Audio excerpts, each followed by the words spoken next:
seminar in our regular seminar series, but as those of you who are regular attenders, you know this is not a regular seminar. When you look around and see how many people are here, it's fantastic to see so many of you. And also to be aware that we are being, as they say, beamed live all over the world. And we say a special hello to our dear colleague, Diarmuid Coughlin, watching avidly in Newcastle, and various people watching around the place.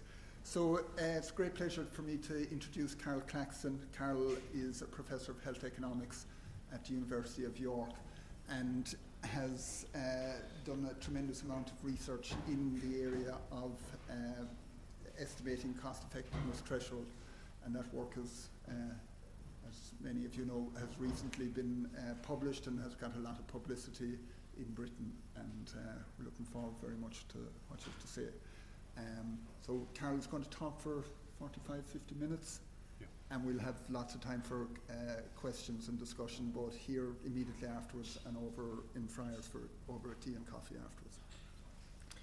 Thank you very much. Thank you very much for the invitation to come. It's my first time in Galway. I arrived about 45 minutes ago, but spending the weekend here, so everybody tells me it's a great place, so I'm very much looking forward to that. So thank you very much. Looking forward to presenting this work as well.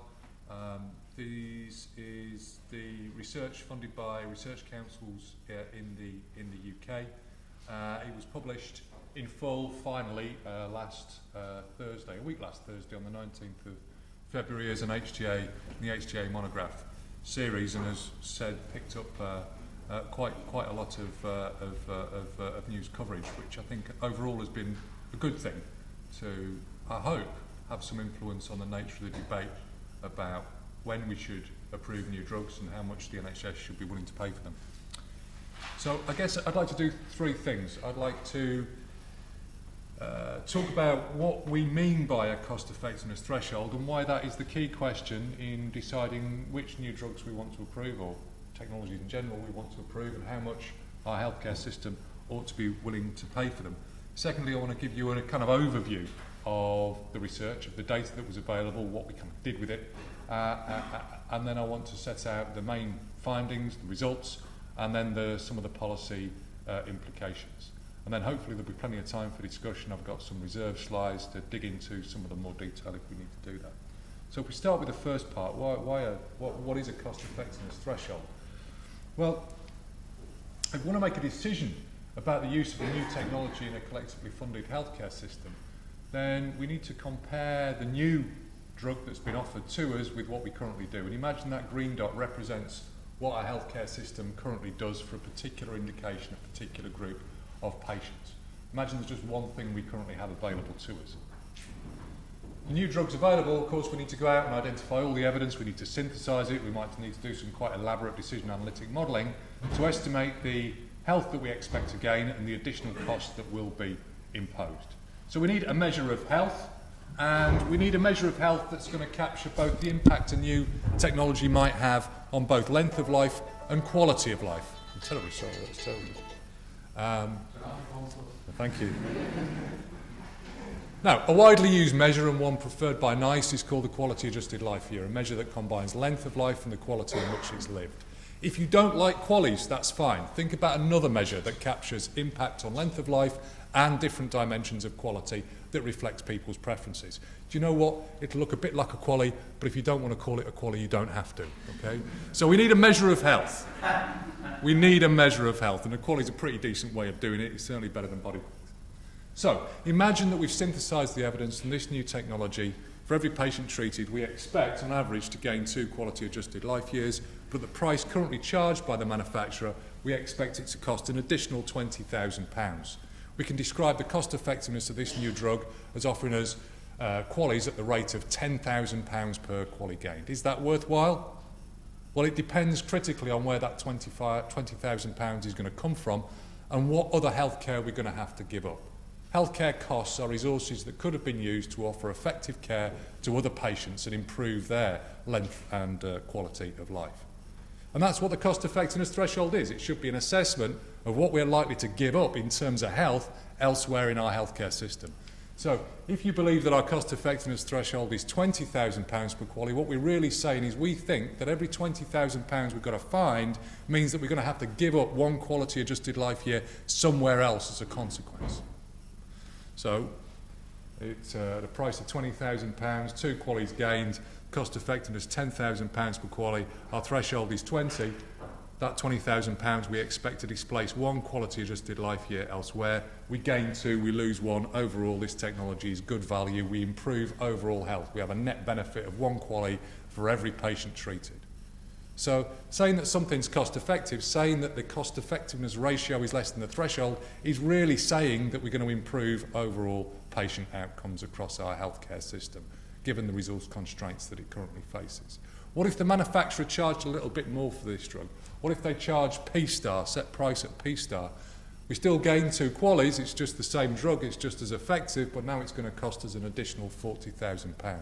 We gain 2 QALYs per patient treated, but that £40,000 we now expect to displace 2 quality adjusted life years elsewhere in our healthcare system. Our net health benefits overall are 0. The benefits that we gain from using this new innovation are just offset by the health that we have to give up elsewhere. That is, P-star represents the maximum we can afford to pay for this new technology without damaging overall health outcomes. The manufacturer charges a little bit more, greater than P-star. Now it costs us £60,000. If we approve, when the cost effectiveness is £30,000 per QALY and our threshold is 20, what does that really mean? If we approve this drug at that price, we gain 2, but those additional £60,000 are likely to displace 3 quality adjusted life years elsewhere. By approving this technology at that price, we damage overall health outcomes. We do more harm than good to our healthcare system. So this notion of a cost effectiveness threshold representing, if you like, the health opportunity costs of healthcare decisions is the critical question when it comes to, firstly, should we approve a new drug or not? And secondly, what is the most we can possibly afford to pay for it? It defines P-star, which can be described as, if you like, the value-based price for the drug, the maximum we can afford to pay. So, I think we've established the things that we really need to make good decisions and established prices that reflect value for our healthcare system. We need to be able to compare an estimate of the health that we expect to gain from a new technology, an estimate of the additional net costs that's expected to be imposed on our healthcare system. Now, NICE, I've been involved in NICE since it was founded in 1999. I was one of the founding members of the appraisal committee, sat on that committee for 11 years, and I have to say, it's the most fun you can have sitting down. It's valuable combat experience for academics. Everybody should do it for a while at least. And I think NICE has done an excellent job in doing a very transparent and evidence-based job of estimating these 2 quantities. But we also need this. What health is expected to be lost due to the additional costs? And that has not been evidence-based up until now. But that's the critical question, that we need to have a balance on evidence about the benefits and the costs and evidence about the opportunity costs on the other side of this equation. How can we get that? What is it that we need to know? What we actually need to know is, what are the expected health effects of changes in NHS expenditure? What are the expected health effects if we move available resources up and down? That's really what we want to know. And by viewing it in that light, we can say a couple of things that are quite important. We know what the threshold is not. It is not some consumption value of health. It is not how much I'm willing to pay to improve my own health. It's not how much you're willing to pay to improve your health. Nor is it what you think society should be willing to pay to improve their health. The threshold is not about what you want. The threshold is about what you are currently getting. So it's not about willingness to pay. Nor is it about the marginal productivity of some idealised healthcare system that has eliminated all the waste and possible technical inefficiencies. It's not about some ideal NHS. It's about the way the healthcare system is right now and what do you get for marginal changes in expenditure. We can also quickly see that there's no simple relationship between the threshold and changes in overall budget, prices and productivity. So over time, when budgets are changing, prices are changing, but also productivity is changing, it's not clear whether the threshold should be rising, stable or falling, as we'll see later. Nor is there any simple relationship with health production outside our healthcare system. Insofar as health production outside our healthcare system is a complement to what our healthcare system does, so we extend life expectancy, so any reduction in mortality gets us more life years, then health production outside the healthcare system means we get more health for a given change in spend.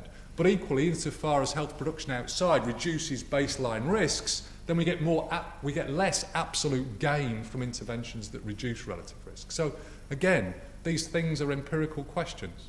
What is the threshold, and how does it change over time? These are empirical questions that we can't call without applying some data and some analysis. So, how can we estimate it? Well, what do we currently know?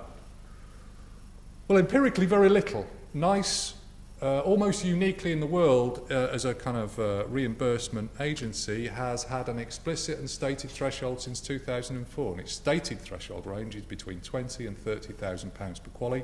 What was that based on? It was actually based on implied values from the early years when we were issuing guidance.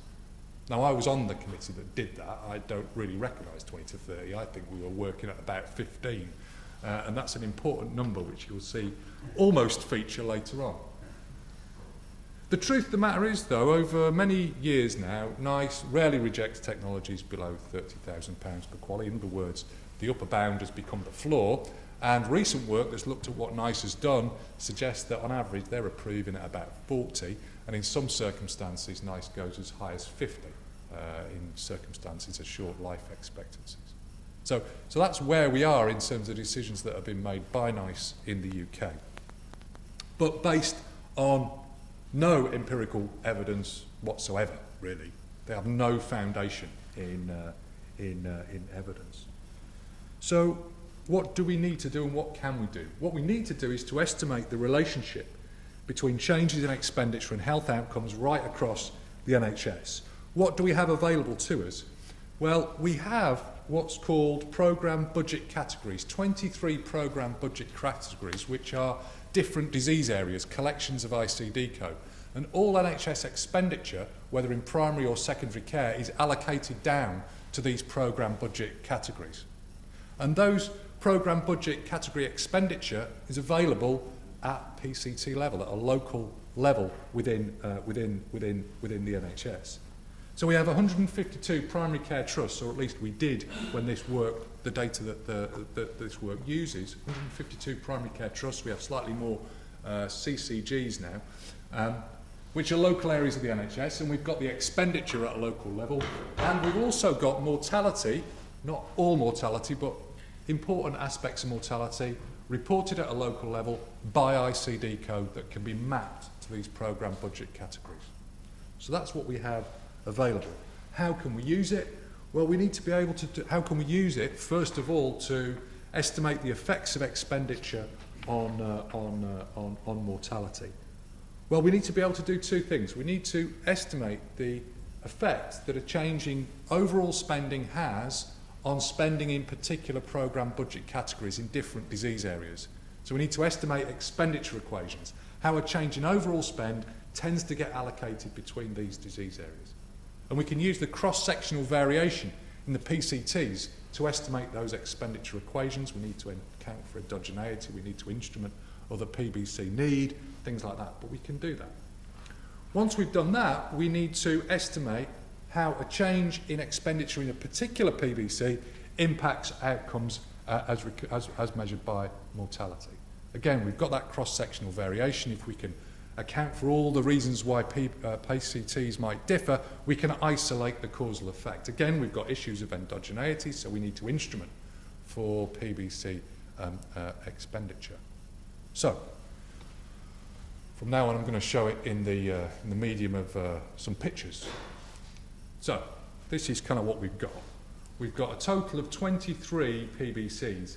Only 11 of them really are associated with any mortality signal. The other 11 really don't have any mortality associated with them at all, like mental health, some mortality but not very much, learning disability, those kind of things. And we've got this final category.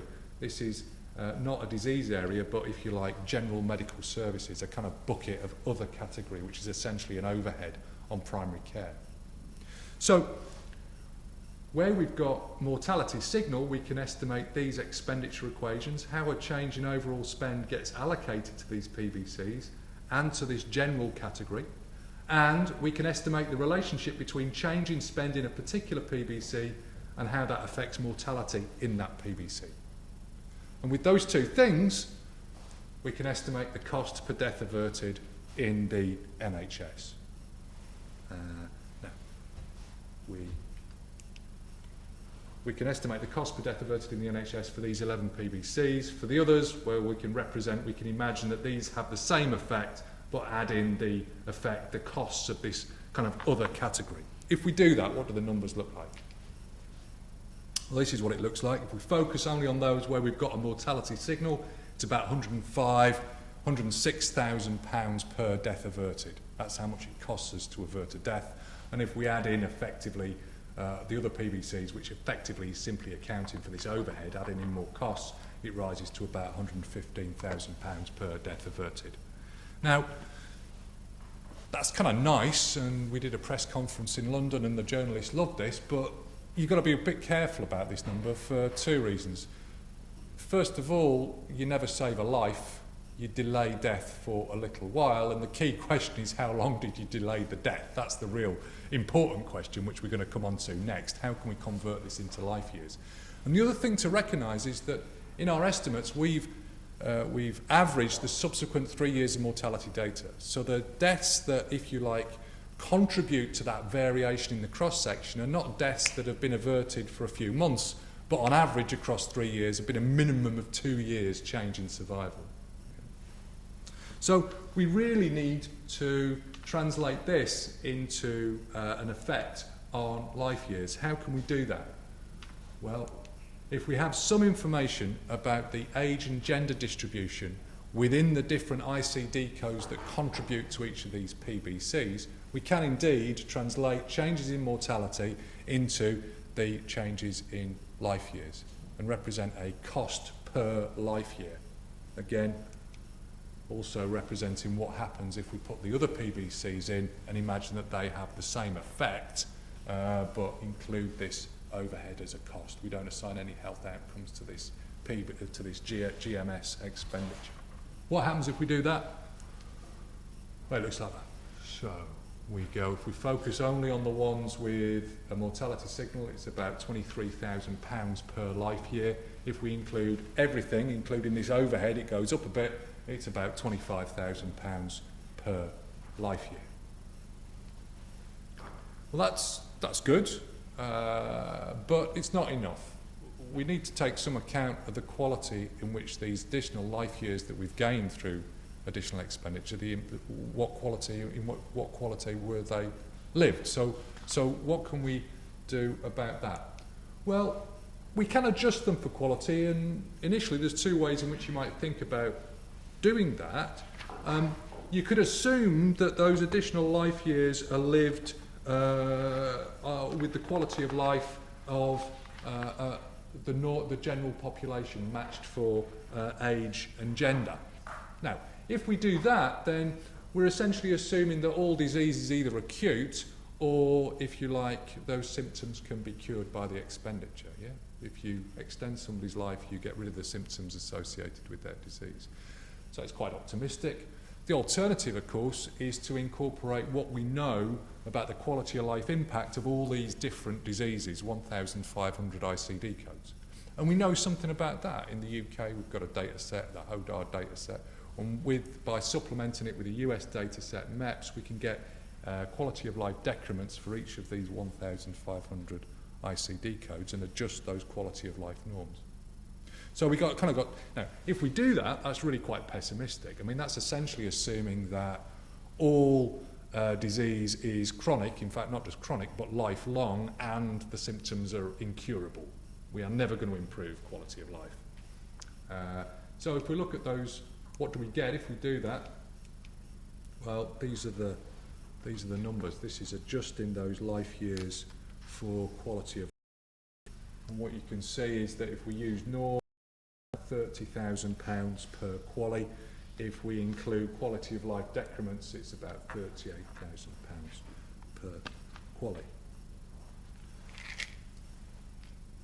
But we haven't said this is just the qualities associated with mortality effect. We've said absolutely nothing about the effect of expenditure on quality of life itself. And we really do need to say something about that. How might we use this to account for possible effects on quality of life? Well, the truth of the matter is we don't have observations on quality of life across all the ICD codes in the PBCs by PCT. We do have some quality of life outcome measures at local level, but their coverage at the moment is quite narrow. We were able to use those to apply exactly the same econometric approach and estimate the impact that expenditure had on quality of life. But their coverage is too narrow to be able to estimate quality of life directly.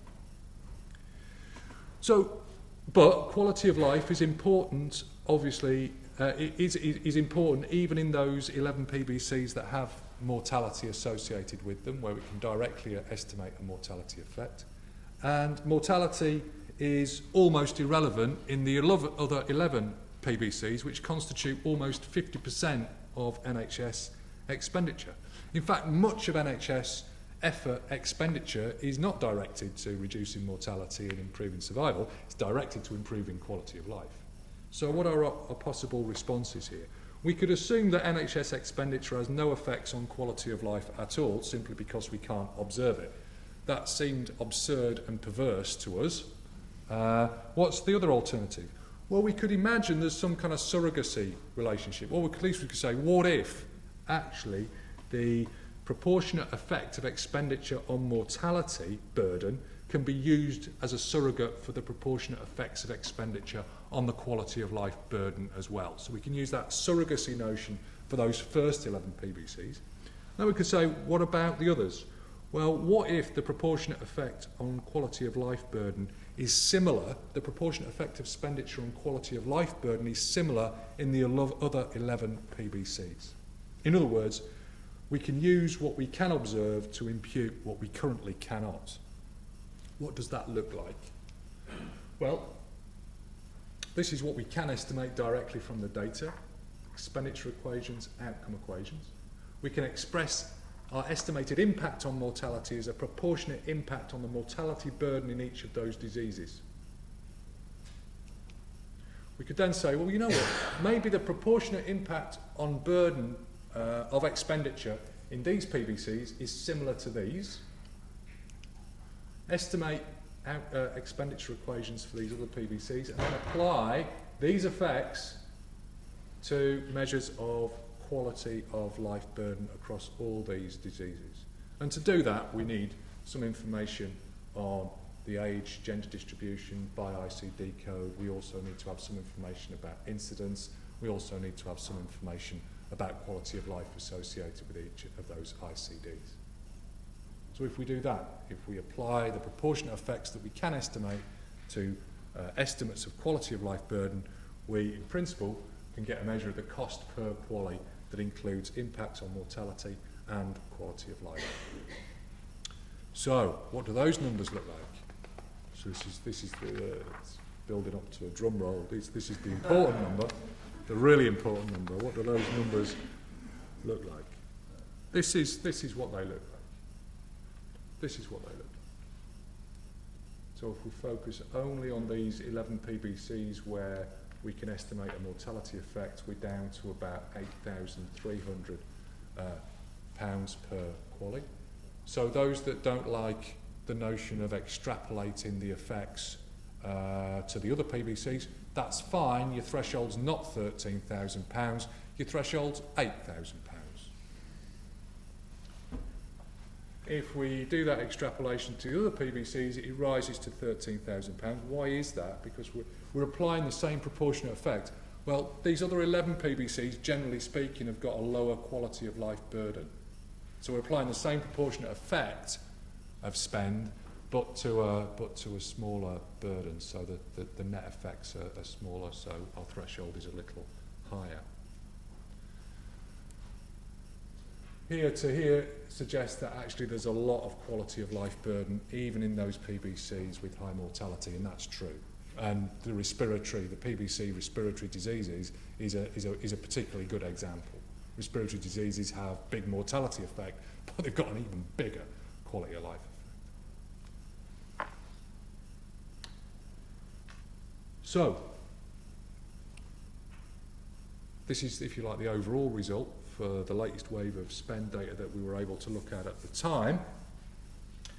And this tells us something about the scale of the health effects of additional expenditure. This is saying that every £13,000 that we spend on a new technology, on a new drug, is going to displace, on average, one quality adjusted life year somewhere else in the NHS. What this is saying is that the amount that the NHS can afford to pay for a new drug that improves, that offers us one quality adjusted life year, is £13,000. But we can say a bit more than that. Because we've estimated these things at PBC level, we can say a bit more, not only about the scale of the health effect, but also where and what type of health effect. So these are the 23 programme budget categories, okay? Different disease areas, apart from this one down here, which is GMS. And we can ask the question, what is the health impact of NICE issuing guidance that imposes additional costs of £10 million on the NHS? Well, what we'd expect to see, we would expect to lose 773 quality adjusted life years. And we know something about how those are going to be made up. They're going to be made up of some additional deaths and also 233 life years lost. And what you can see is the disease areas that are really going to take the hit, if you like. We're going to see additional mortality and reduced survival in circulatory diseases, in respiratory diseases, in cancer, in gastrointestinal. Those are the ones where we're going to see the big effects in terms of mortality and survival. In terms of the impact on quality of life outcomes, where we would expect to see the big impacts are in respiratory health as well, respiratory diseases, but also in neurological diseases and especially in mental health. So that's where, so we can say something about the scale of the impact, we can start to say something about where, and we can start to say something about what type of impact we expect to see elsewhere in our healthcare system. I seem to be storming along, but I'll keep going. So, if those are the key results from this research, what are the policy implications of all this? Well, let's take the question, is NICE currently doing more harm than good in the way in which it issues guidance about new technologies and particularly new drugs within the technology appraisal process? Well, for every £10 million of additional NHS costs, when NICE approves a drug at £20,000 per quality, we would expect to gain 500 qualities from the use of that drug, but would expect to lose 773 quality adjusted life years elsewhere. So even at its lower bound, we are doing net harm to the NHS, a net loss of 273 qualities. Of course, it doesn't reject technologies at £20,000. In fact, it doesn't reject technologies under 30. 30 has really become the floor. And there we'd expect to gain 333. We still lose 773, so we've got a net loss of 440 qualities. In other words, the ratio, even at £30,000 per quality, the ratio of gains to harms, effectively, the simple way to understand this is when NICE approves a new technology, for every one quality adjusted life year we expect to gain through the use of that technology, we expect to lose something more than 2 quality adjusted life years elsewhere in the NHS. Of course, recent work suggests that actually NICE is approving at 40, in which case for every 1 quality we gain by approving that technology, we expect to lose 3 somewhere else in the NHS. And when we're approving at 50, due to end-of-life considerations, then it's even worse. For every quality we gain over here, we're losing between 3 and 4 quality-adjusted life years elsewhere. So the scale of the potential for harm is quite considerable. What else can we say? Well, as you may know, we have a cancer drugs fund in the UK. It was introduced by this government in 2010 and was supposed to be a temporary measure until value-based pricing was introduced. The idea that prices would be negotiated with manufacturers so that prices reflected what the NHS could afford to pay for those benefits. Value-based pricing has not been introduced, but the Cancer Drugs Fund has stayed, and it has grown, and it has grown, and it has grown. And in fact, as you would expect. And in 2013-14, that fund bust its budget of 200 million, and we spent 231 million pounds on the Cancer Drugs Fund last year. We know something about what we could have done with that money had it not been taken out of the NHS. In fact, the net harm, or the harm that was done to the rest of the NHS, is something in the region of 18,000 quality adjusted life years were lost, and we can say something about the increased mortality, survival impacts in cancer, circulatory and respiratory diseases, and the quality of life impacts in neurological mental health. What did we get for the Cancer Drugs Fund? Well, it's very difficult to estimate it because the audit data that was supposed to be available is not available, and that data that is available is not particularly well recorded and very useful. If we just take what was said about the drugs in that that were paid for with the Cancer Drugs Fund, in that year, just over 19,000 patients got drugs through the fund. Those drugs, at best, offer 3 months of overall survival. Many in the fund, it's very difficult to even claim that. And if we apply a quality of life of about 0.7 to those 3 months survival, then a very optimistic estimate, the benefits that we got were about 3,400 quality adjusted life years from the Cancer Drugs Fund. So the net harm is massive. 15,000 quality adjusted life years were lost across the NHS as a consequence of the Cancer Drugs Fund. In other words, the ratio here is about 1 QALY gained by using the Cancer Drugs Fund, 5 QALYs lost elsewhere in the NHS. And of course, that expenditure is due to rise to £280 million this year, £340 million the year after. Who have been the main beneficiaries of the Cancer Drugs Fund? Well, as you can see, it certainly hasn't been NHS patients. Overall, it's done considerable damage to the health of NHS patients. The real beneficiaries of the Cancer Drugs Fund have been the manufacturers. They've continued to be able to sell their drugs to the NHS at prices that are unaffordable and would have been judged to be unaffordable even using NICE's process. And many of the drugs in the Cancer Drugs Fund are drugs that have been rejected by NICE. So not only has the Cancer Drugs Fund done a lot of harm, it's actually made the whole situation worse. The existence of the Cancer Drugs Fund undermines any incentive for manufacturers to negotiate more realistic pricing with NICE through patient access schemes, and there are examples where NICE manufacturers offered patient access schemes to NICE during NICE appraisal, but withdrew those offers once they were funded as part of the Cancer Drugs Fund. So, that's the second policy implication. What else can we say? Well,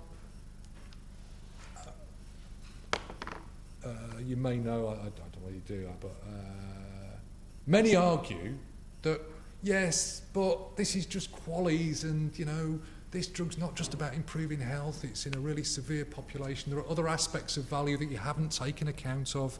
You know, it's not just about QALYs, you know, you've got to think about the whole picture. What about severity? You know, what about end of life? What about the impact? What about the benefits that are going to accrue to the wider economy? And that those should really be taken into account, and maybe they justify the prices we're currently paying. And that was an important part of the debate in the UK around value-based pricing, which very quickly moved away from a price negotiation mechanism, very quickly moved on to really a discussion about these other attributes of benefit alongside improving health. That's what it all became about. How does this help us think about those other attributes of benefit other than health? If we care about other attributes of benefit, on the benefit side, for example, measures of severity of disease, for example, the QALY burden of the disease. So This is an example of Lucentis for macular degeneration. The approval of Lucentis would have did impose £80 million of additional costs on the NHS each year. What did we get for that? Well, on the basis of the cost effectiveness analysis and the NICE documentation, we expected to gain 3,225 quality adjusted life years. What do we know from the research that I've just presented to you? Well, we know that what we lost elsewhere was 6,184 quality adjusted life years. So overall, that approval has cost us almost 3,000 QALYs, net harm of 3,000 QALYs every year. Are there other attributes of benefit that maybe we didn't take account of that we should, which means that losing 3,000 QALYs is okay, it's worthwhile? Well, one of the things that people have talked about is burden, that actually we should place greater weight on health that's gained in diseases which have got a very high burden, that are more severe. So what can we say about that? Well, based on our work, we've got measures of QALY burden. So QALY burden in this disease is something like 2.7 quality adjusted life years. But if we're going to account for, and you might regard that as high, and so we weight the QALYs gained more highly. But hold on a minute, what about the burden and the severity of the QALYs that we lose? Because we lose QALYs in disease areas that also have burden and severity. And we can say something about that. And on average, if you like, the average QALY lost, on average, has got a disease burden of about 2 quality adjusted life years. Now, I don't know whether you think, so this is gaining QALYs in an area of burden that is higher than the burden on average of where the QALYs will be displaced. Whether you think it's worth the cost of 3,000 to have benefits to improve health in an area of higher disease burden is up to you. I mean, I personally don't think so, but at least it's a transparent process. At least there's some accountability for deciding to approve this drug at that price. We might also be concerned about the impact on the wider economy. And so these numbers are based on work that the Department of Health did, which takes account of the impacts on marketed and non-marketed production and consumption of changing health outcomes in particular disease areas, for particular age groups and gender. And so, because we've estimated these effects at ICD level and by age and by gender, we can do two things. We can incorporate wider social benefits associated with Lucentis in macular degeneration, and we would expect to gain £85 million worth of benefits outside the healthcare system. But if we're going to do that on the benefits side, we need to also do it on the opportunity cost side. What wider social benefits are we going to lose as a consequence of displacing these 6,000 quality adjusted life years elsewhere? Well, we can do that, and we know we can estimate that. We're going to lose about 50 million. So the net impact on wider social benefit is not £85 million, it's actually 35 million. Is an additional £35 million for the wider economy worth losing 3,000 QALYs? Well, it's kind of up to you. I don't know what you think. I mean, basically, if you think a QALY is worth more than £11,900, the answer is no, it's not. If you fail to take account of this, then you would have a very different answer. You may well say, actually, it is worthwhile because we failed to take account of what got displaced. I'm not sure if I've explained that very well. It's the first time I've done it, but there you go. Let me just show you for a sample of ICD codes. There were three things in the debate about value-based assessment. There were three measures, three attributes that NICE included in its consultation document. Two were measures of severity or burden. A proportionate shortfall, a proportionate QALY loss, an absolute shortfall, in other words, QALY burden, total QALY loss as a consequence of having disease, and then these wider social benefits. They're actually measures of net production, although they include both marketed and non-marketed activities. And these are a sample of ICD codes where NICE has been issuing guidance over the last 5 years. Now, the important thing to note is that we need to take account of the average for the QALYs that we displace. So if we care about burden on the benefit side, we need to care about the burden of disease on all the QALYs that we lost as a consequence of those additional costs. If we care about wider social benefits on the benefit side, we need to care about all the wider social benefits that we lose when we lose QALYs elsewhere as a consequence of those additional costs. And I guess this is what this shows. We're using averages For in evaluations of that displacement. If you target displacement. what we're doing is we're taking the affecting every ICD code, and based on those expenditure equations, where the effect of a change in expenditure is likely to occur, allocated down to ICD code. Yeah. So it's basically what's getting displayed. This is adding up all the effects across all ICD codes based on what we estimate to be actually happening in the NHS. You're quite right, if we directed the displacement, then we might be able to do a lot better. But if we rely on the rest of the NHS to simply accommodate our guidance that imposes costs, then on average that's what you'd expect.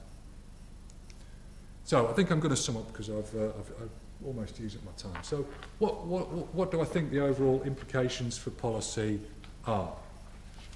Well, I think what we can say, I think quite reasonably, is that the thresholds used by NICE, not the stated, but used by NICE, are certainly too high. And in fact, I've said it publicly before, and I know my daughter doesn't mind, but I'd even bet my cheapest daughter on that. I have 3 daughters, and I rank them.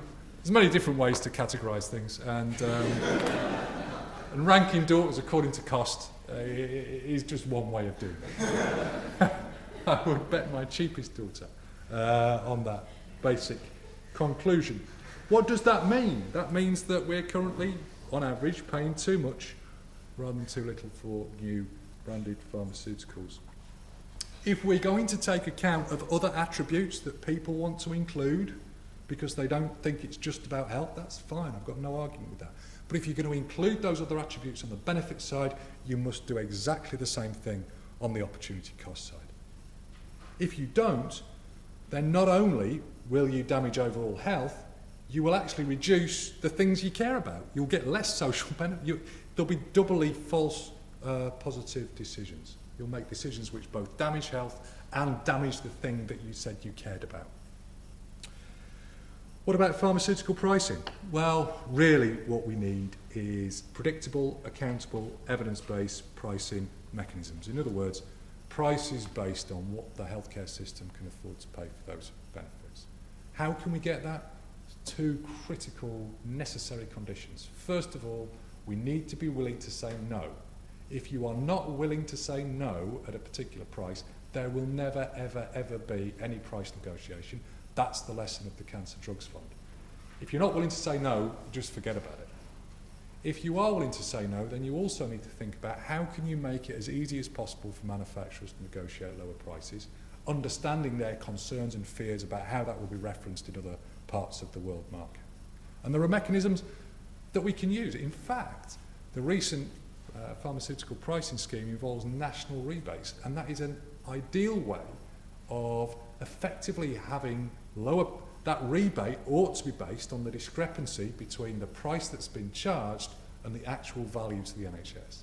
And those rebates can be paid at a national level. You don't have to ask manufacturers to change the headline price of their drug. So there are ways to do it. So if we're going to get this to work, we need to be politically willing to say no, and we need to find mechanisms that make it easy for manufacturers to agree lower prices in the UK or Ireland.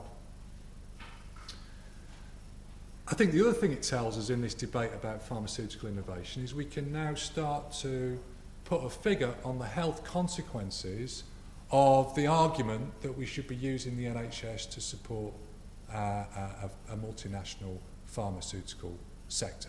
There are many arguments in the UK suggesting that the NHS should pay more for these drugs, should get them used more quickly in order to support a multinational pharmaceutical sector.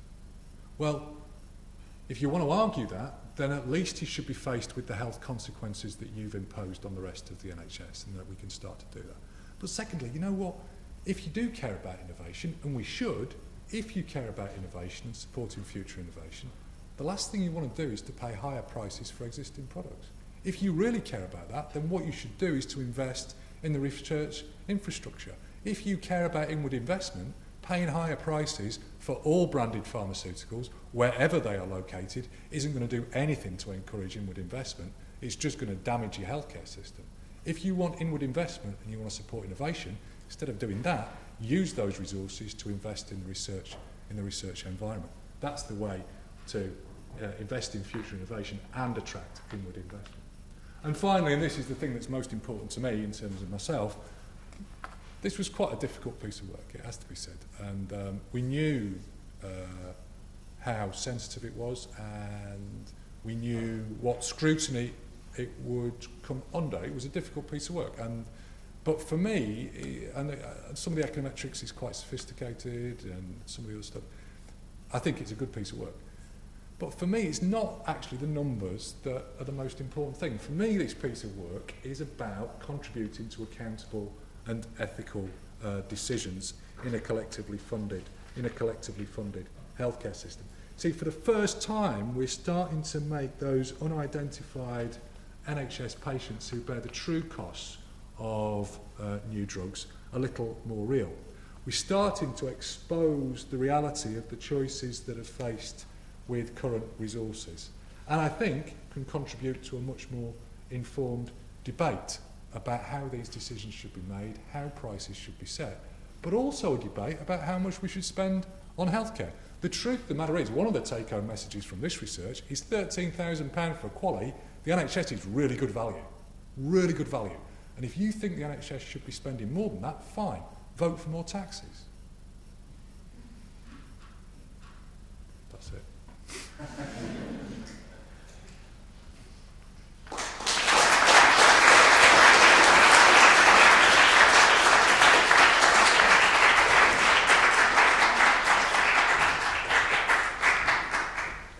Thanks very much, Karl. It's really interesting and very positive in many respects. So I know we have a very large, diverse audience, and interesting comments and questions. I know quite a number of people were maybe from outside the university, so I don't know whether if you'd like to say who you are, if you are asking a question, I think that's up to you. So, the floor is yours. Karl Walsh, Chair of Statistics, University of Limerick. Just a question on uncertainty. Yeah. So you've given us a point estimate, but if I was to say, where's your uncertainty around that? Thank you. Right. Yes. Yeah, because I kind of like it. So, no. Yeah. What's audition slides? It wasn't planned. No.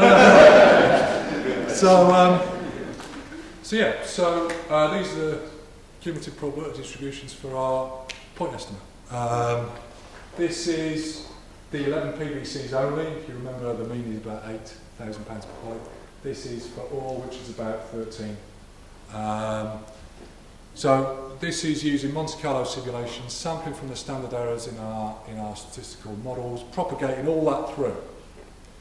Now, if we just look at, if you like, that parameter uncertainty, then the probability that we're less than 30 is, hold on, let me find it, it's 0.97, which is why I'm willing to bet my cheapest daughter.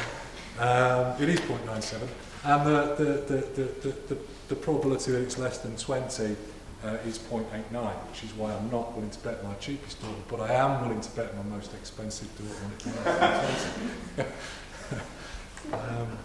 Yeah. Now, of course, parameter uncertainty is only one source of uncertainty. So there's some structural uncertainty about, particularly about the instrumentation. We're always concerned about instruments. We're quite comfortable with the instruments in the sense that we've kind of repeat tested this. We set up the statistical models on one wave of expenditure data. We've repeatedly applied that without change, and we still get coherent, consistent estimates. Nonetheless, we wanted to explore the sensitivity of our results to whether or not the instrument should have been excluded from the outcome equation. And we used some recent work to do that sensitivity analysis. Because we've got multiple instruments available to us, we also, if you like, represented our uncertainty in instrumental validity, and we propagated that through. I'm not sure if this is making sense.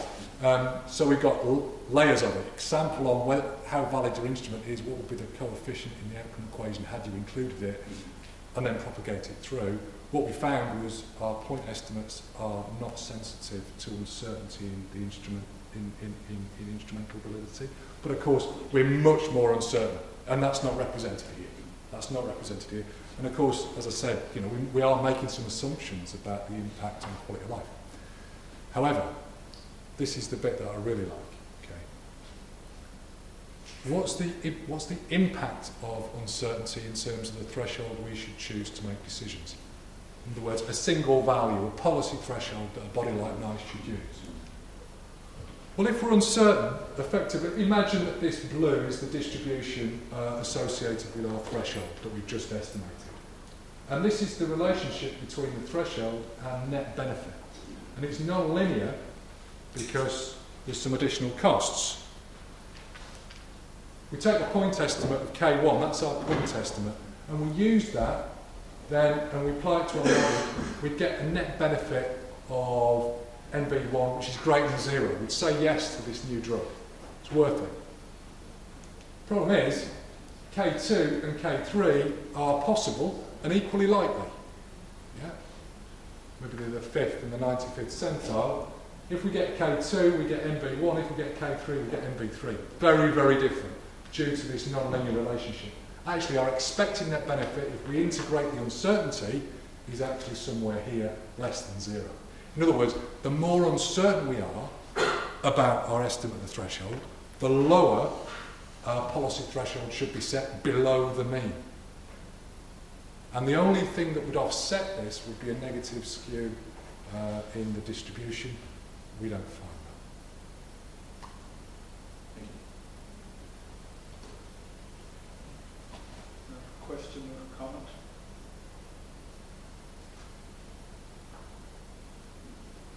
Well, the idea of Mr. Average is another question that gets made. So why should it be? Yeah, I mean, that's one way of treating it. You're sort of saying the person in front of the cameras is the person who gets the investment. That's the reason for saying yes. And it's Mr. Average that suffers.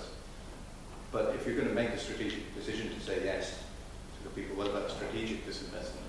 Is that something that could rationally be justified? There may be very expensive interventions in our system already. Yes, I agree, and I didn't do it, but I maybe should. There's another column in here, which is this is your investment. This is your expected disinvestment based on your knowledge of how the system's going to behave and the effects that we're going to have. There's another column, which is choose a disinvestment. Tell us something we should stop doing. And NICE would be kind of happy to hear that. What I would say though is we still need our estimate of the threshold because to figure out what's a good disinvestment, we still need to know what else the system would have done, because without that, the danger is that we've got something that's an investment that's really, really bad. You find something that you could disinvest in that's worse, but actually you don't want either of them. You know, you've found one disinvestment that you should make anyway, but you still don't want to invest in this, and that's the danger. So for me, I think the threshold is a good benchmark both for investments and it's also a benchmark for disinvestments. And of course, as hopefully our decision-making process in the rest of the healthcare system gets better, we make better disinvestment decisions elsewhere, then of course the estimate of the threshold is going to change, which is why we're keen to update this estimate periodically, and we've just got approved by the Department of Health to update this estimate last week. It's great, isn't it? There's only one thing worse than getting a grant than not getting a grant, and that's getting the grant. So yeah, we've got to update it with new data. which will be interesting. Hello, I'm John. I'm with Karl from National Cancer Registry. How do you see this actually translating into practice? Because decision makers, both in Ireland and in Britain, have proven themselves to be entirely malleable in the face of external pressure, especially in election years, which is for you this year and us next year. I mean, what sort of concrete pathway is it? Because this is important stuff. I mean, this is fundamental, but it's really, really tricky to imagine any policy maker that I know of in Britain or Ireland actually having the stones to do it. I suppose there's an immediate response, which is where does all this hang right now with policy people? I mean, we made this was published finally a couple of weeks ago, but we've been making the draft reports available over the last 2 years because we knew the importance for example, the Department of Health in the UK in their negotiations with the pharmaceutical sector in the PPOS. I think what I can say is so I'll answer it in two parts. What do I think has been the impact and is likely to be the short-term impact right now, and how do I think it might change things in the future? In the short term, I think the Department of Health likes this work. I think it's informed them about how they think about the opportunity costs of different decisions and policies within the Department of Health and the way in which they do their health impact assessments. So I think it's influenced that. I think when it comes to NICE has been a lot more cautious, and I've been quite disappointed with NICE over recent years about how cautious they've been, how they seem to have been more concerned about their stakeholders than representing and making sure they look after the rest of the NHS. I think the discussions that we've had, what I hope the outcome of that will be is that NICE will indeed start to represent their decisions in this way. In other words, politically for NICE, they can draw a distinction between their threshold representing the way they make decisions and our work representing a question of scientific fact about what does the balance of evidence suggest. That number should be in this table. And I'm hoping that that's the middle ground that will allow science to start to inform decisions even in a very politicised process. So I'm hoping that really will happen. In other words, appraisal committees presented, if you like, with this is what the best estimate of what you're going to get, this is the best estimate of what you're going to give up, what do you want to do? Now, I would be very happy with that because at least there will be accountability. I was on the appraisal committee for 11 years. I used to argue very hard about various different things. But I never actually really cared about what decision the committee ultimately made. I didn't really care what decision we made. What I really cared about was how we got there and whether there was some accountability. So as long as this is public and we are representing in an accountable way what we're doing and the health consequences, the fact that for political reasons we're still going to approve drugs that do net harm, it's not fine, but at least we'll know. In the longer run, what I'm hoping is that in the past it's been quite incredible that NICE has been able to sustain things because it's had no evidential foundation for its threshold. It's had no evidential foundation for claims of cost effectiveness. It's had to express its decisions in terms of rather abstract notions of incremental cost effectiveness ratios and thresholds. I think there's now an opportunity to make this whole thing a lot more real and transparent and actually connect just with ordinary people. This isn't difficult for ordinary people politically to understand. And that, I guess, is why we've been quite keen to try and engage with the press, with radio, television and the printed press, because I think it is an opportunity to change the nature of that debate to some extent. Because for the first time we can put numbers on this. And I think it has, and in many respects, I certainly feel that many of the journalists in the UK, these are the questions they're starting to ask around any story about the NHS. And as soon as the journalists get it and ask that question, then it starts to change the politics. Because of course the politics of this is, Ministers need to be careful. You know, if they start to use the NHS to support the pharmaceutical sector, we've got a way of accounting for the health impact that they've had on the lives of NHS patients, and that's not a politically very comfortable place to be. So it's a long-winded way of trying to answer your question. So the short-term stuff, which of course I care about, but it's the long-term that I think really matters. And I think there's a chance to change the long-term nature of the debate in a way that will change the politics of that debate as well. I think ministers might not want to be seen to be on the side of subsidising the pharmaceutical sector when it quite clearly comes at the expense of ordinary patients' lives. Can I just add a question? I know just a couple of others. I mean, there's still an issue though that the additional expenditure is on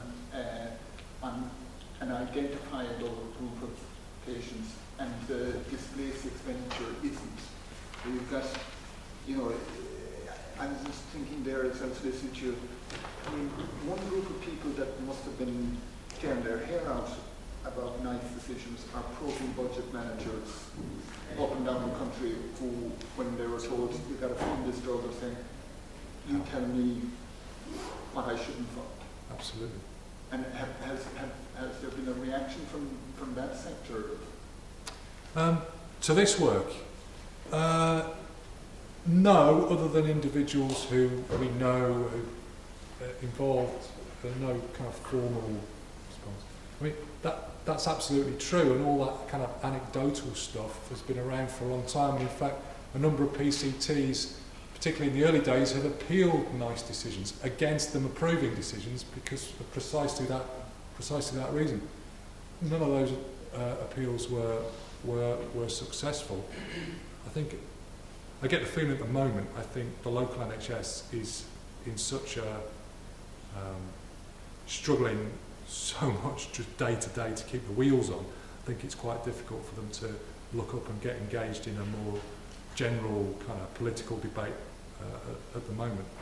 But certainly that anecdotal stuff and the evidence from their appeals suggests that this has been doing real harm at the local level. John had a question he left. Andre. I'm doing a move from UI Galway.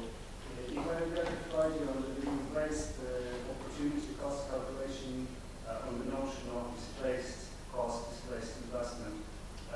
With this regards, I have two questions. Whether we shouldn't be thinking about opportunity cost as the benefits generated by additional policy in the system, in the economics, like salaries, or at least taxes. And another question, do we really displace investments, or are the current programs saturated to a certain extent, so that do we really take money from those programs? Okay. Especially with rising costs. Okay. Two different parts of the question. One was really about, it's not just health, there's some effects outside the healthcare sector in terms of the wider economy, I think. And the second one was about, what are we actually displacing? Yes. Well, we are actually impacting on the resources available. So this is how £10 million would impact across these different disease areas.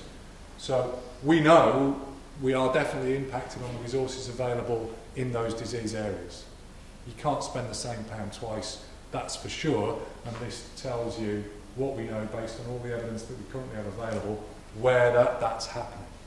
So that's, in a sense, that's undoubtedly true. You take £10 million out, that £10 million is going to impact somewhere, and this is our best estimate of where it's going to be. This is our best estimate of the mortality effect and the total health effect of that change. Do we know from these data exactly what changed?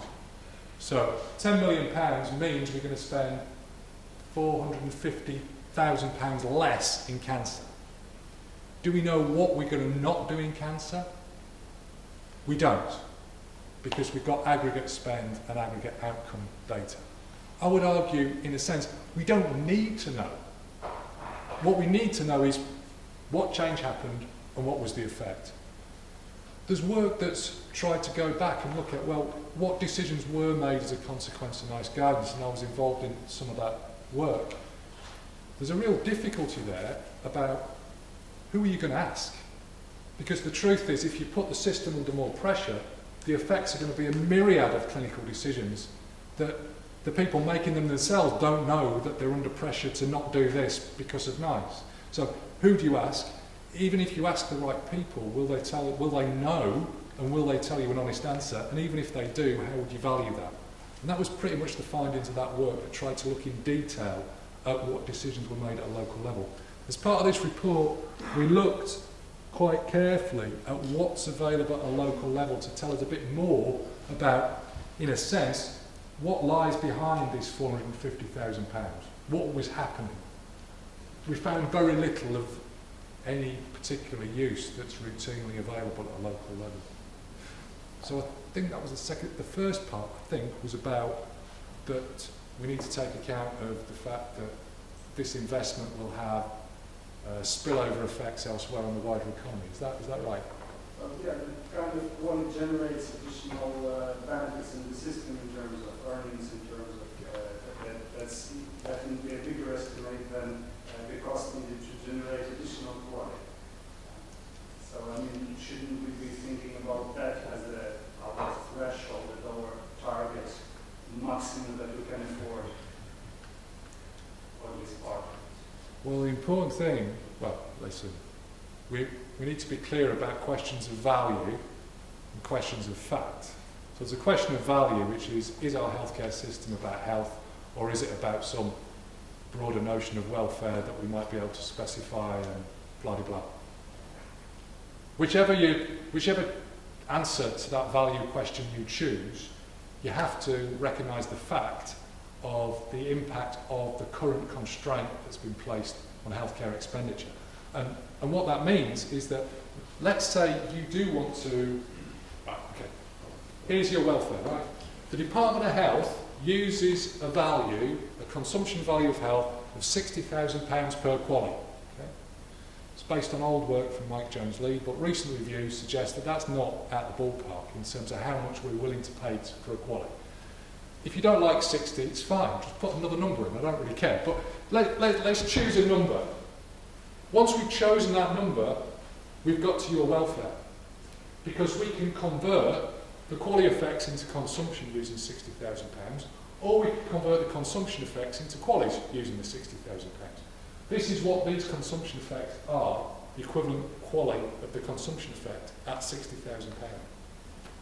Now, if you ignore the reality of the budget constraint, what would you conclude here? You'd say, this technology costs us £80 million, but we save £85 million. Let's just buy it, right? You know, we're just gaining £5 million. I mean, just buy it. I mean, it's just brilliant. If you express it in qualities, you'd say,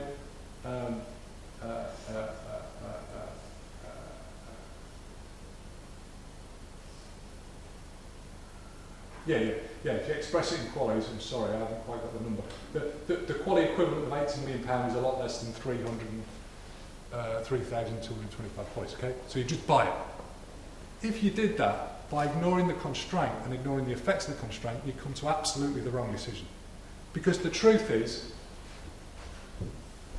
this is consumption. It's not healthcare resource. This isn't available to improve qualities. So what we're actually going to lose as a consequence of the 80 million isn't £80 million of consumption, it's 6,000 qualities. We're also, come on, sorry. Let's do this again. Two issues. If you want to convert everything into consumption, that's fine. But if you do, make sure that you acknowledge the constraint. The constraint means that this £80 million isn't consumption. This £80 million is 6,000 qualities. This £85 million isn't available to the healthcare system. In quality terms, it's at £60,000 per quality. And the second thing you need to do is to make sure that you account for the fact that all these qualities we lose are also associated with a loss of all this stuff that's valued in terms of consumption. I'm not sure if I've expressed that very well.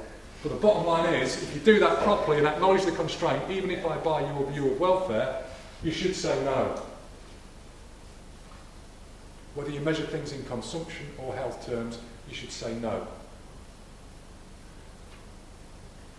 In this case, you should say no whether you only care about health or whether you care about welfare. We can pick examples where it wouldn't be the same, but sorry, that was a bit garbled. I'm Brian Reilly from the National Centre for Pharmacoeconomics. This is quite elegant, it's obviously well done. But again, it's a value judgment. I agree with you that you shouldn't do this, but it is a value judgment ultimately. If in kind of this Rawlsian sense, you're treating people who are more severely affected with the investment than you are with the disinvestment, right? True. And there might be cases where that's justifiable, depending on what you have to do.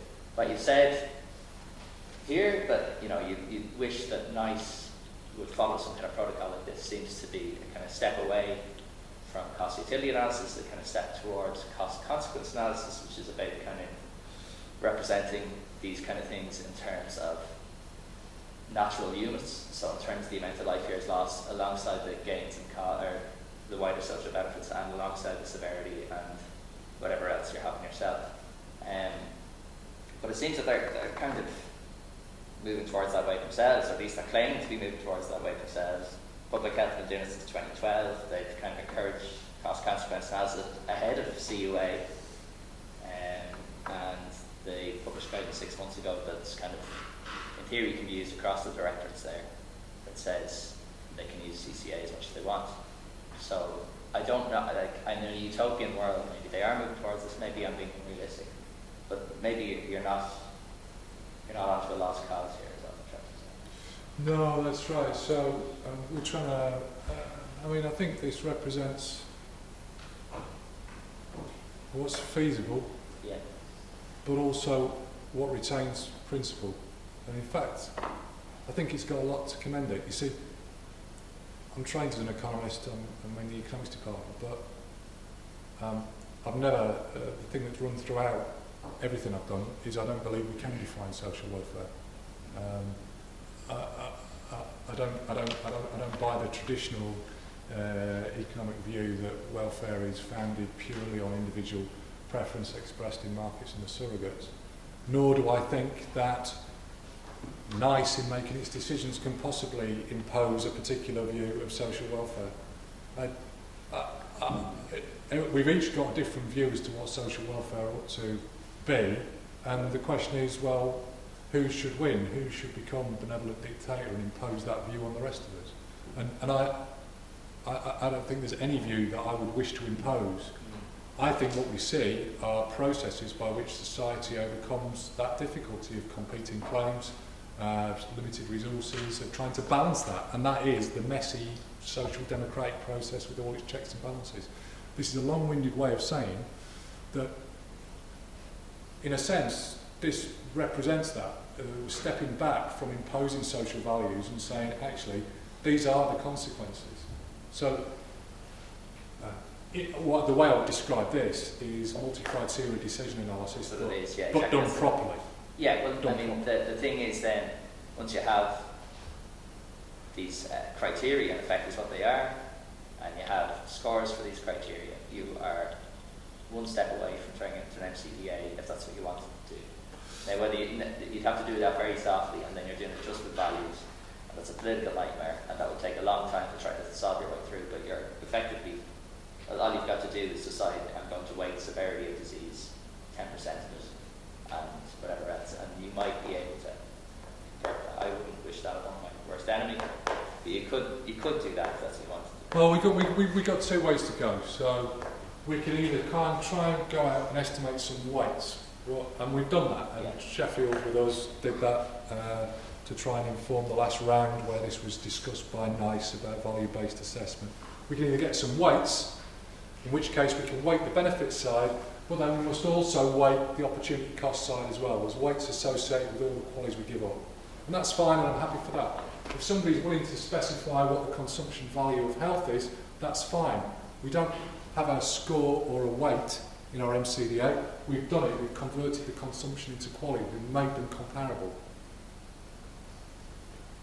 Now, if people want to specify the weights and want to tell me what a consumption value of quality ought to be, that's fine, we've done it. It's not cost consequences anymore, it's completely algorithmic, it's fine.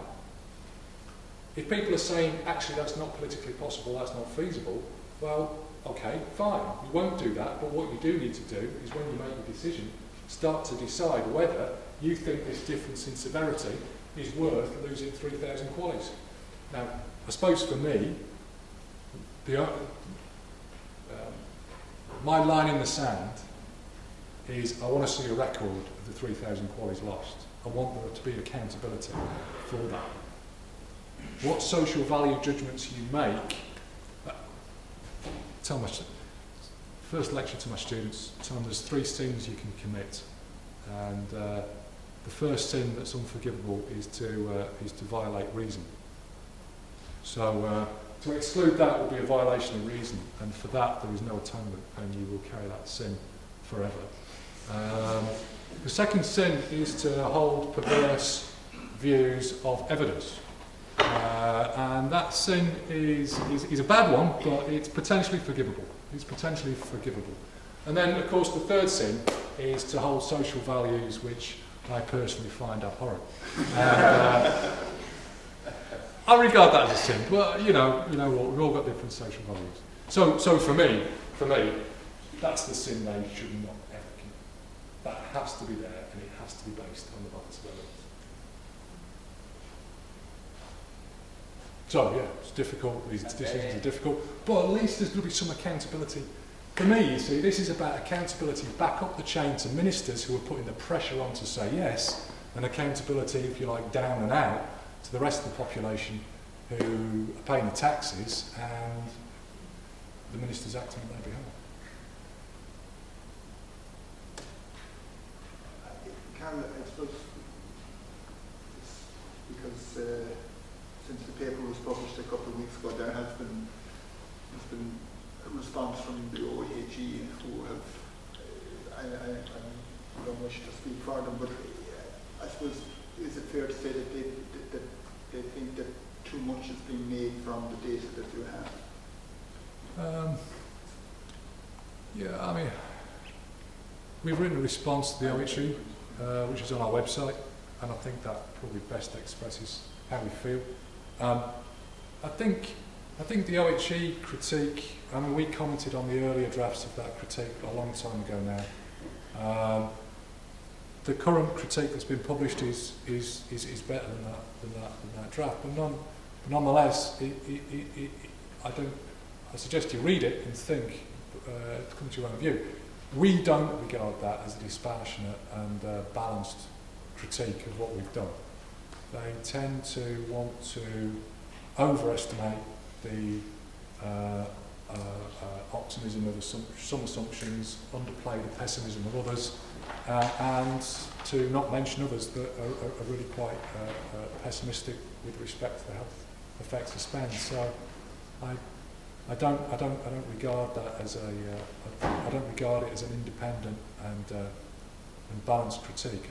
It certainly comes across as not liking the result, to be perfectly honest. I mean, what I can say is that we did, in our response, I do have a slide, in our response, I mean, the OHE suggests that our central estimate, we can talk about the assumptions that we made. On balance, we think they have been pessimistic with respect to the health effects of spend, for a host of reasons which we can go through if you wish. That's our central estimate there. They argue that it's not. What they suggest that that's a lower bound, and that the upper bound ought to be based on assuming that the changes in NHS expenditure have no effect whatsoever on quality of life outcomes, and that the health effects of spend on the 11 PBCs where we don't have a mortality effect is 0. Now, I find that so extreme, I regard it as utterly perverse. But if you did regard our central estimate as the lower bound, and that view of completely ignoring the effects on quality of life and all the effects on 50% of what the NHS does as the upper bound, and they're equally likely, then the threshold you'd end up with isn't halfway between those, it's about £21,000 per quality. So even taking the ranges that the OHE says would be more plausible, the conclusion that NICE threshold is too high is robust. Which, if my cheapest daughter is watching, that's why I was willing to bet you.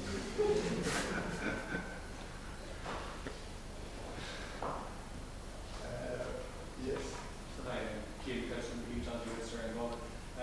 How do you, within this model, how do you see innovation, particularly in conditions that have low incidence? You use the example that not the drug, where conditions with much lower incidence again.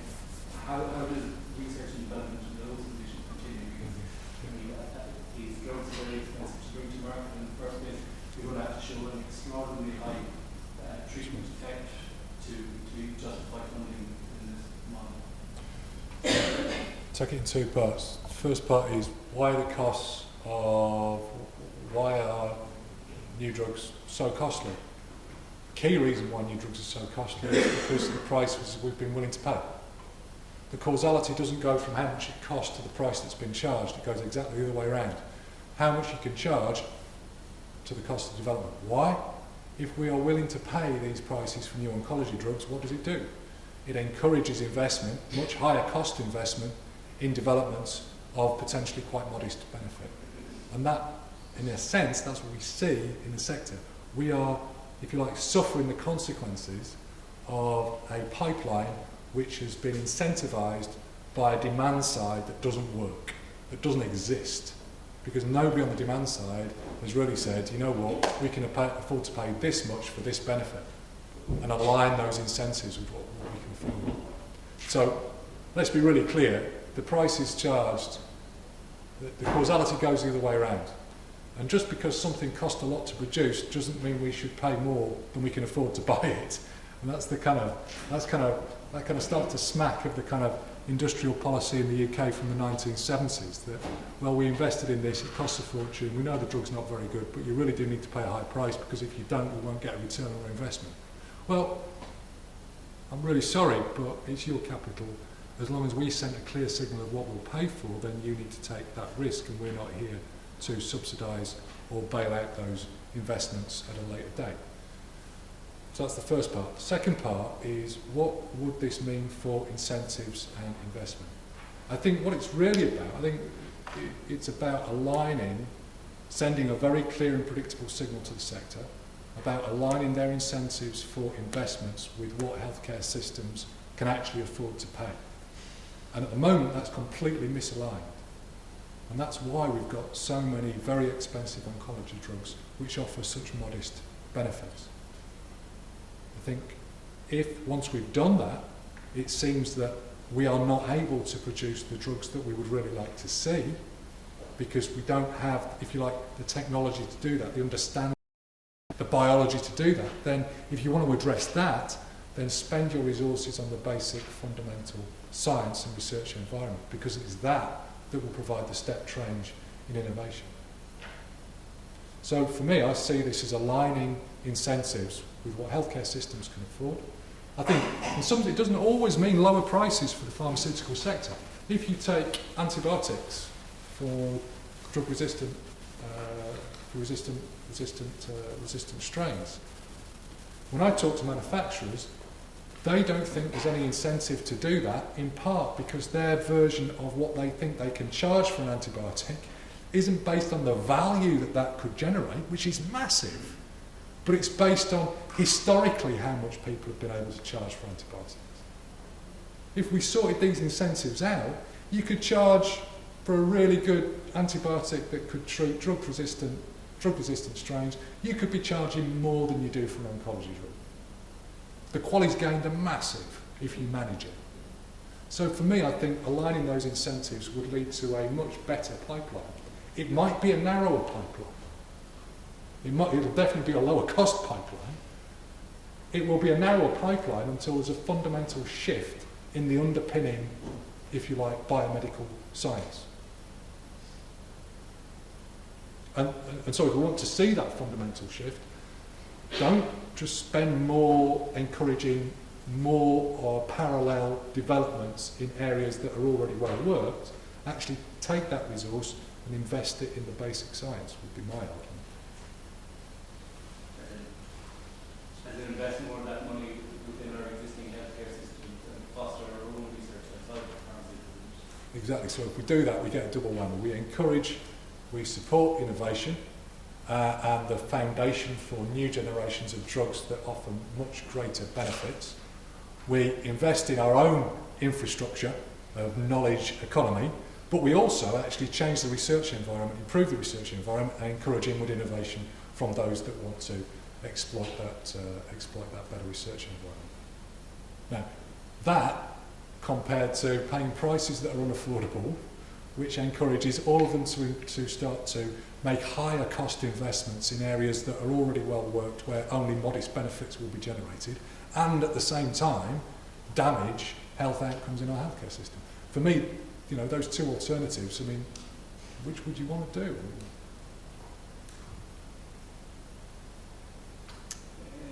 Last question? Yes, okay, sure. And Susan Schmitz from Trinity College Dublin. I was just wondering if this new threshold was were to be applied, how stable do you think it's over time, or would you propose to? Thank you.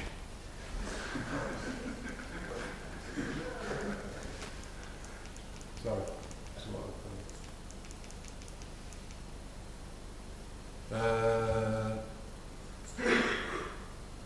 You might think that as we spend more on our healthcare system, the threshold increases. This is how much we're spending, this is the help that we get. We're basically trying to estimate this slope here with the work that we've done at a given budget. You might imagine that as we spend more, well, we're spending more, but we can't spend it on stuff that was as good as what we previously spent, so we've got diminishing returns, so the threshold will go up, the slope will be shallower, the threshold increases. Similarly, if we think that there's just waste out there in our healthcare system, our Prime Minister, when he first came to power, said it's fine, the NHS will be fine, there's just loads of waste. There's like loads of bundles of cash being thrown under patients' beds that nobody can be bothered to bend down to pick up. In fact, it's health and safety gone mad. You're not allowed to bend down to pick up the bundle of cash because of health and safety concerns. And all you need to do is to just pick up the cash and it will be great.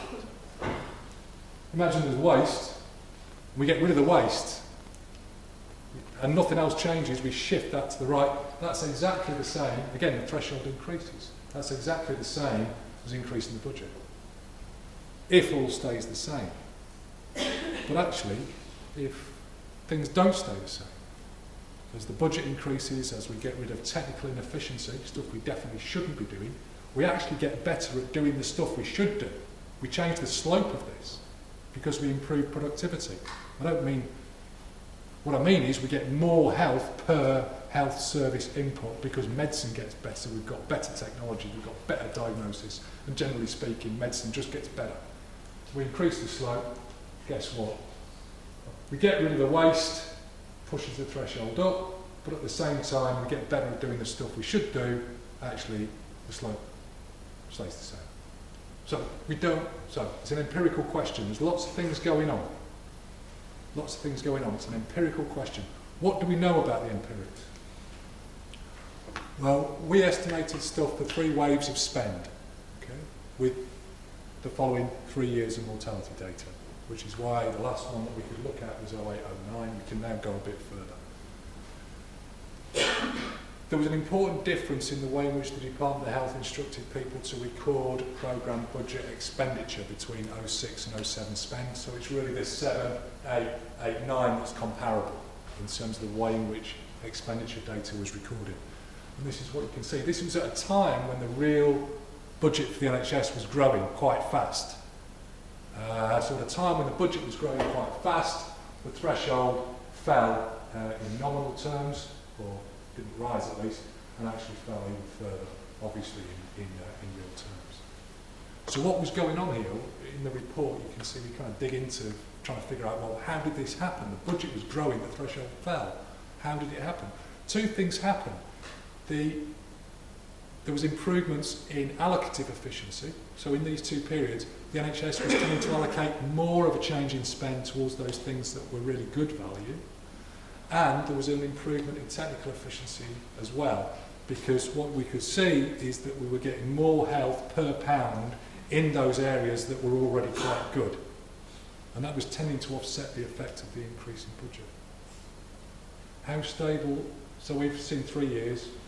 06 was about, I think the figure's about £10,000 per colleague. We don't believe that's comparable to these because of the change in the way the data were recorded. Like I say, last week the Department of Health has asked us to update it all the way up to 11, 12, I think we're going to do. So we'll find out. I mean, just add something. Like, the other way of looking at this is how cheap an extra quality is. Yeah. I mean, It's cheap.